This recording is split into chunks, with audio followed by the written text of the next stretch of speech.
أن عليهم لعنة الله والملائكة والناس أجمعين خالدين فيها لا يخفف عنهم العذاب ولا هم ينظرون إلا الذين تابوا من بعد ذلك وأصلحوا فإن الله غفور رحيم الحمد لله رب العالمين والعاقبة للمتقين الصلاة والسلام على سيد المرسلين خاتم النبيين محمد وعلى آله وصحبه أجمعين أما بعد۔ کل جو آیت تلاوت کی گئی تھی اس میں اہل ایمان کا موقف کیا ہونا چاہیے اس کو اللہ تعالیٰ نے بیان کیا تھا کہ وہ بنیادی طور پر پورے انبیاء پر ایمان لاتے ہیں، پوری کتابوں پر ایمان لاتے ہیں، ان میں سے کسی کے درمیان فرق نہیں کرتے ہیں اور عمل اس شریعت پر کرتے ہیں۔ اب جو آیات تلاوت کی گئی ہے اس میں اللہ تعالیٰ نے ایک بات تو یہ بتائی ہے کہ دین کے طور پر اللہ کے یہاں صرف اور صرف الاسلام، جسے ہم اسلام کہتے ہیں، اس کو قبول کرتا ہے، اللہ کے یہاں اس کا اعتبار ہوتا ہے، اور کسی بھی مذہب کا دین کے طور پر اللہ کے یہاں اعتبار نہیں ہوتا۔ دوسری چیز، جو لوگ اسلام لانے کے بعد دین سے پھر جاتے ہیں اور توبہ نہیں کرتے ہیں تو پھر اللہ کے یہاں دنیا اور آخرت میں ان کی رہبری نہیں ہوتی ہے۔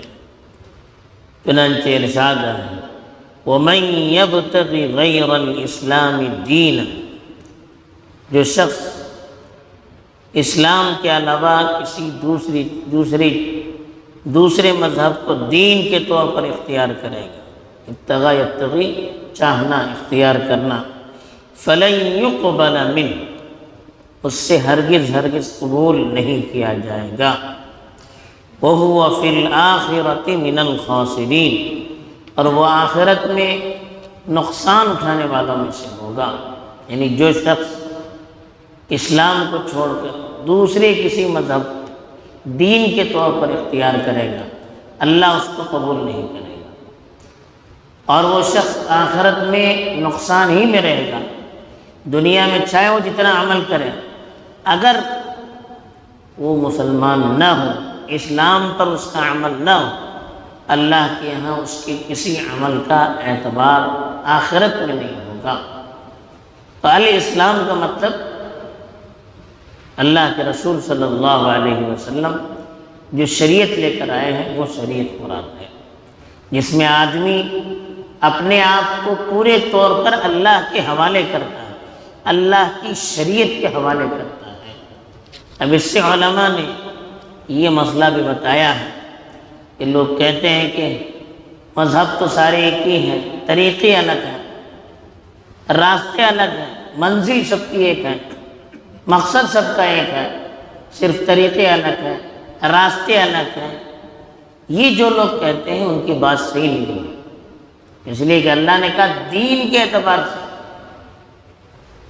سوائے الاسلام، یعنی اس زمانے میں جس کو ہم رسول اللہ صلی اللہ علیہ وسلم کی شریعت کہتے ہیں، اس کے علاوہ اور کوئی دین کے طور پر قبول ہی نہیں۔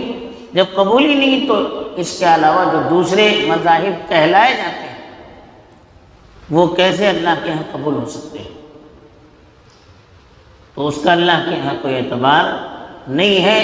جو لوگ اس طرح کا نعرہ لگاتے ہیں کہ سب ایک ہیں، راستے الگ ہیں، منزل ایک ہے، یہ سب غلط چیزیں ہیں، اس کا اسلام میں کوئی اعتبار نہیں ہے۔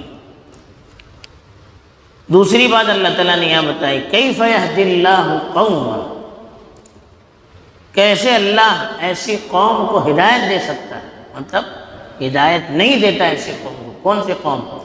کفروا بعد ایمانہم، جو ایمان کے بعد کفر اختیار کر لے، وشہدوا ان الرسول حق، جبکہ وہ یہ گواہی دے چکے ہوں کہ رسول برحق ہے، وجاءہم البینات، ان کے پاس کھلی ہوئی نشانیاں آ چکی ہیں، بینات کھلی ہوئی نشانیاں۔ واللہ لا یہدی القوم الکافرین، واللہ لا یہدی القوم الظالمین، اللہ تعالیٰ ظالم قوم کی کبھی رہبری نہیں کرتے۔ ظالم کون ہے؟ جو شریعت کو چھوڑ کر دوسری طریقے کو اختیار کرے، جو اللہ کو چھوڑ کر کسی دوسرے کو اپنا معبود بنائے۔ یہاں پر اللہ تعالیٰ نے ایک بات بتائی کہ جو لوگ ایمان لانے کے بعد رسول اللہ صلی اللہ علیہ وسلم کے برحق ہونے کی گواہی دینے کے بعد، اور جب کہ ان کے پاس اللہ کی طرف سے نشانیاں آ چکی ہیں، یعنی اللہ کی کتاب آ چکی ہے، رسول اللہ صلی اللہ علیہ وسلم خود آ چکے ہیں، ان کے معجزے آ چکے ہیں، ان ساری چیزوں کے بعد بھی پھر آدمی کفر کرتا ہے، مطلب کہ جان بوجھ کر کفر اختیار کرے، دین ایمان لانے کے بعد پھر مرتد ہو جائے۔ اب یہ کون لوگ ہیں؟ بعض علماء نے لکھا ہے کہ یہ یہود و نصارہ ہیں، جن کی کتابوں میں اللہ کے رسول صلی اللہ علیہ وسلم کے بارے میں تفصیلات تھی۔ وہ رسول اللہ صلی اللہ علیہ وسلم کے دنیا میں آنے سے پہلے، خاص طور پر یہودی، رسول اللہ صلی اللہ علیہ وسلم پر ایمان لانے کا دعویٰ کرتے تھے اور کہتے تھے کہ ایک نبی ہمارا آنے والا ہے، اس کے ساتھ مل کر ہم آپ کا مقابلہ کریں گے۔ تو رسول اللہ صلی اللہ علیہ وسلم کی دنیا میں آنے سے پہلے وہ رسول اللہ صلی اللہ علیہ وسلم پر ایمان رکھتے تھے، ان کو رسول مانتے تھے، اور ان کے پاس پھر نشانی آ گئی، اللہ کی کتاب آ گئی، خود رسول آ گیا، وہ مکر گئے۔ تو جان بوجھ کر جو انکار کرے اس کو سمجھانا مشکل ہوتا ہے۔ یا بعض لوگوں نے یہ بھی لکھا ہے کہ کچھ لوگ مسلمان ہونے کے بعد پھر مرتد ہو گئے۔ تو جان بوجھ کر جو دین سے دور ہوتا ہے، جو کفر کو اختیار کرتا ہے، ان کو سمجھانا مشکل ہے۔ آدمی کو معلوم ہی نہیں کیا، وہ پہلے سے چلا رہا ہے شرک و کفر پر، اب اس کو سمجھانا آسان ہے، لیکن جو جان بوجھ کر انکار کرتا ہے اس کو سمجھانا مشکل ہے۔ اس لیے بتایا اللہ نے کہ جو لوگ ایمان لانے کے بعد، رسول اللہ صلی اللہ علیہ وسلم کے برحق ہونے کی گواہی دینے کے بعد اور اللہ کی نشانیوں کو دیکھنے کے بعد پھر بھی کفر اختیار کریں، تو وہ لوگ ظالم ہیں، جان بوجھ کر غلط کام کر رہے ہیں، معلوم ہے صحیح راستہ کیا ہے، پھر بھی غلط راستے کو اختیار کرنا ہے، تو پھر اللہ تعالیٰ ایسے لوگوں کو ہدایت نہیں دیتے۔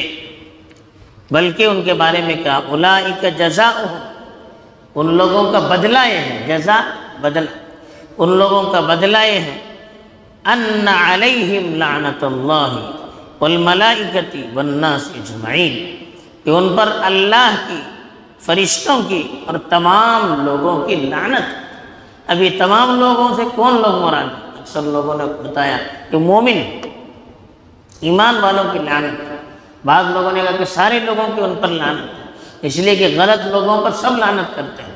لعنت کا مطلب اللہ کی رحمت سے دور قرار دینا۔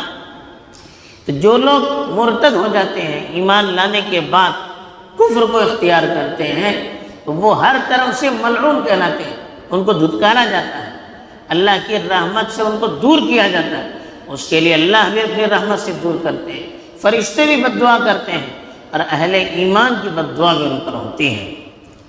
اور کہا کہ خالدین فیہا، خالدین ہمیشہ ہمیشہ اس پر رہیں گے، یعنی یہ لوگ جو کفر اختیار کرنے والے ہیں، یہ جب جہنم میں جائیں گے، اللہ کی لعنت کی جگہ پر جائیں گے، تو ہمیشہ ہمیشہ وہاں پر رہیں گے۔ لا یخفف عنہم العذاب، ان کے عذاب میں تخفیف نہیں کی جائے گی، یعنی ہمیشہ ہمیشہ جہنم میں رہیں گے، ان کا عذاب وہاں پر ہلکا نہیں کیا جائے گا، کم نہیں کیا جائے گا، روئیں گے، چلائیں گے، کوئی سفارش کرے گا تو عذاب میں کمی ہوگی، ایسا نہیں ہے، ہمیشہ ہمیشہ رہنا ہے۔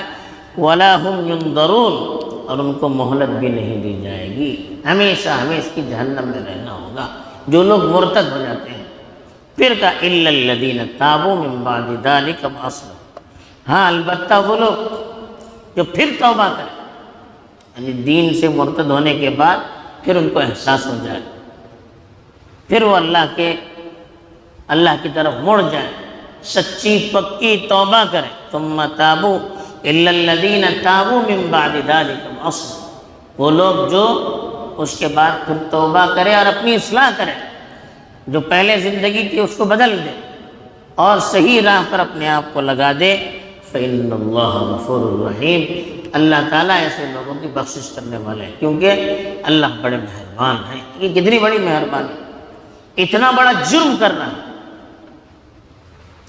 دین کو سمجھنے کے بعد، رسول کی رسالت کو تسلیم کرنے کے بعد، اللہ کے معجزوں کو دیکھنے کے بعد پھر مرتد ہو رہا، لیکن بعد میں پھر احساس ہو رہا ہے تو پھر بھی اللہ معاف کرنے والے، اتنا بڑا گناہ ہو جائے تو اللہ کی رحمت بہت بڑی ہے۔ ہم کتنا بھی بڑا گناہ کریں تو ہمیں مایوس نہیں ہونا چاہیے، اللہ کی رحمت بہت بڑی ہے، اللہ کی طرف متوجہ ہونا چاہیے۔ بہرحال ان آیات میں یہی پیغام دیا گیا کہ ایک تو دین کے طور پر اللہ کے نزدیک اسلام کے علاوہ اور کوئی دین مقبول نہیں ہے۔ دوسری چیز، مرتد ہونے کے بعد جان بوجھ کر جو مرتد ہوتا ہے ہدایت ملنا مشکل ہوتی ہے۔ تیسری چیز بتائی کہ ارتداد کی سزا ہمیشہ ہمیشہ کی جہنم ہے اور اللہ کی رحمت سے دوری ہے۔ چوتھے کی طرف توبے کا دروازہ اللہ کے یہاں کھلا ہوا ہے، جو بھی بڑے سے بڑا گنہگار بھی اگر اللہ کے نزدیک توبہ کر کے آتا ہے اور اپنی زندگی کو بدل دیتا ہے تو اللہ کے یہاں اس کی توبہ قبول ہوتی ہے۔ اللہ تعالیٰ ہمیں صحیح سمجھ عطا فرمائے، قرآن کے پیغام کو صحیح طور پر سمجھ کر عمل کرنے کی توفیق دے۔ آخر دعوانا الحمدللہ رب العالمین۔